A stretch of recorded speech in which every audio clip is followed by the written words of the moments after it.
Summer slips by so quickly, but today we're going to capture some of its sweetness to enjoy later on when the snow falls. If you're new, I'm Erica. My husband Mark and I and our 2 kids live fully off-grid in Canada. We try to live a healthy and self-sufficient lifestyle, and that's what we share about in our videos. So I hope you'll subscribe to our channel. When you live in northern Canada, summer is truly something to be savored and appreciated. And it's so fleeting. It always ends, and it's a little bit sad. And we know that we have many months of cold and snow ahead. And in the midst of winter, it is so lovely to now and again have a little taste of summer. And it gives you the hope that summer will come again. So we make sure to take a little bit of time, because it doesn't honestly take that much time, to preserve some beautiful summer fruit. And we don't yet have our own orchard, although that is in the works. I'll link our latest video on the progress of that. But we do have our neighboring province, British Columbia, which grows some amazing fruit. So we get boxes of fruit from there. Firstly, we're drying almost an entire box, 40 pounds of pears. And we borrowed my brother and sister-in-law's dehydrator for this because our dehydrator is small. And it pulls so much power that we decided to run the dehydrator solely on one of our backup generators instead of plugging it into our house system, because then our main diesel generator would be running like crazy.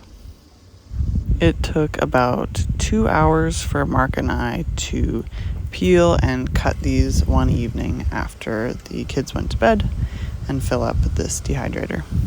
The rest of the pears we just snacked on, and I also made my favorite pear dessert called Pear custard pie. I made 2 of them, and I will write down the recipe for you in the description. It's very simple and so yummy.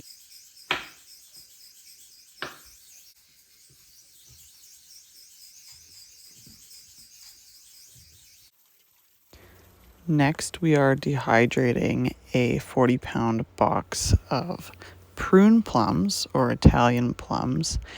And again, we couldn't get quite the whole box into our small dehydrator, but we got the majority of it.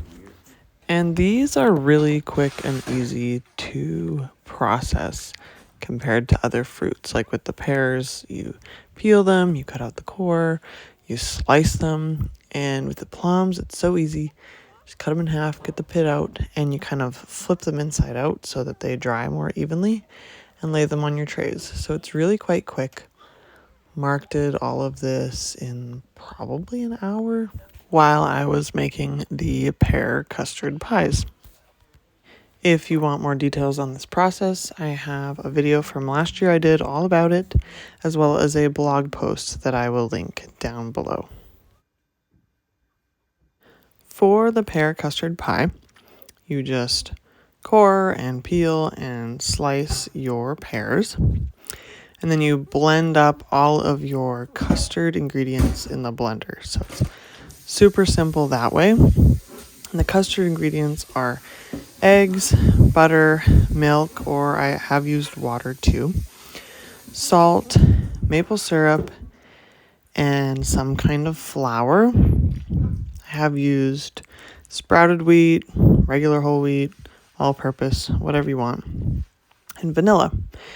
And I only use 2 tablespoons of maple syrup in a whole 9-inch pie plate, which is crazy to me. It's so rare to make a dessert that's that low sugar that tastes so good. And I think it's just because there's so much pear in it. As long as the pear is nice and ripe, you're getting basically all the sweetness you need from the fruit itself, which is awesome. After you blend it, you just pour the batter over the pears, and you bake it for 40 or 45 minutes until the custard is golden and it's clearly firm. And if you're feeling fancy, you can dust it with powdered sugar. I never do that, but that's an option. This pear dessert is a good example of how little changes can add up.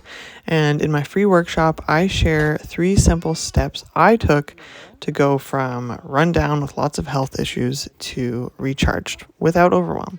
So that's linked down below if you're interested. It takes about 24 hours to dehydrate these at 135 degrees Fahrenheit. And we keep our dehydrator up in our loft to where it's always warm, whether it's summer or winter, so our dehydrator doesn't have to work as hard to keep that temperature up. The smell throughout the house while these are drying is just heavenly. Wonderfully sweet plum smell. So nice. When you are drying anything, usually there are pieces that are done before other pieces.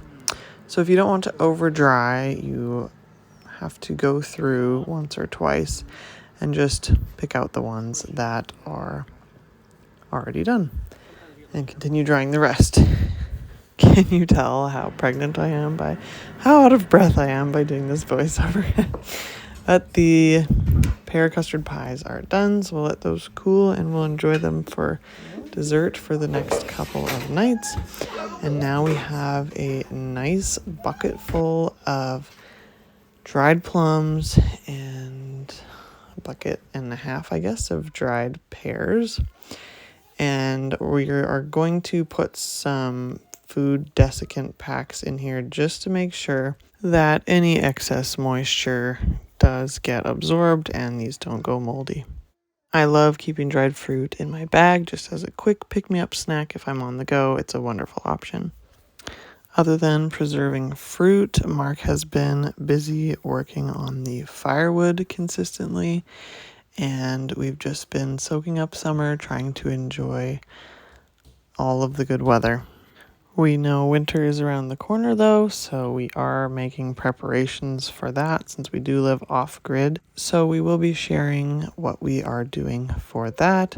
And we have our 3rd baby coming any day now, so there's a lot to change in the coming seasons, and we are really looking forward to it.